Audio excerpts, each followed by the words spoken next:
I remember when I was first attending Adya's early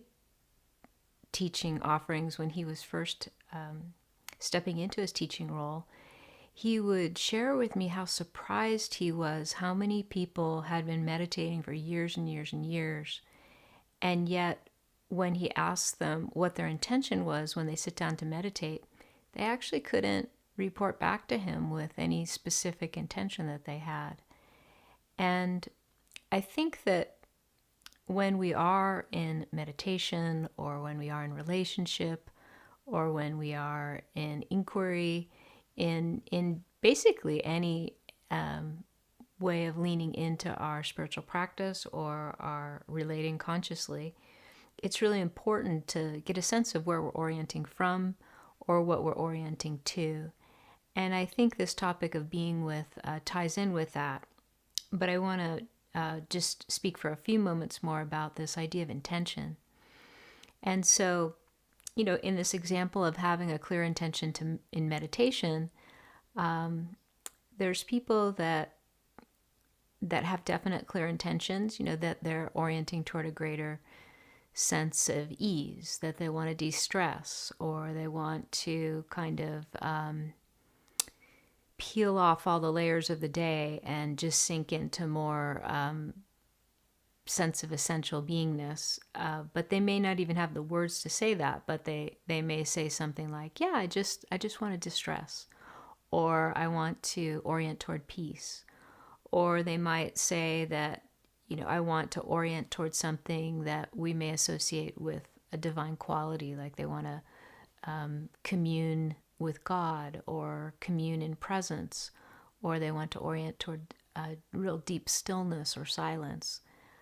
And all of these are helpful orienting principles when we sit down to meditate, or when we look at what is it that's guiding our direction in our practice and in our living.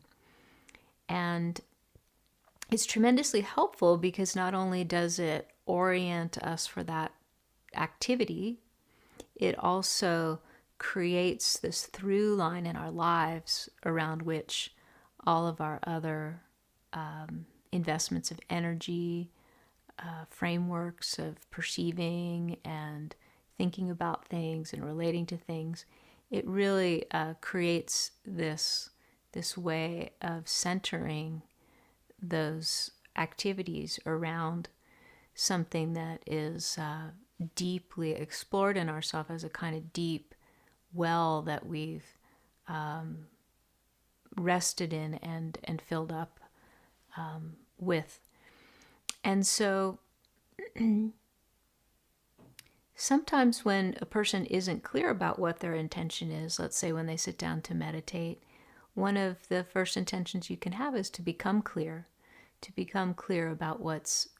most valuable for you to orient toward. And I think in spiritual practice, we have this forum of meditation or self-inquiry or other practices that we may do to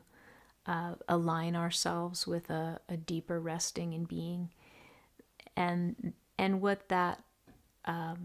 those activities of practice offer is this sense of, with respect to intention, is this sense of really magnifying our consciousness around a certain principle. Like in these other examples, it might be peace or rest or communion with presence. And so this is a super powerful thing that we don't always learn as we're growing up. Like we don't usually get the life instruction book at the beginning and have someone say, like, it's really valuable and powerful for you to have certain orientations that you give your attention to, you give your time to, you give your consciousness to, because whatever you give your attention to really grows and magnifies. And so I think that, as you're tuning into this broadcast tonight, there's that part of you that I imagine orients toward wanting to grow and strengthen and magnify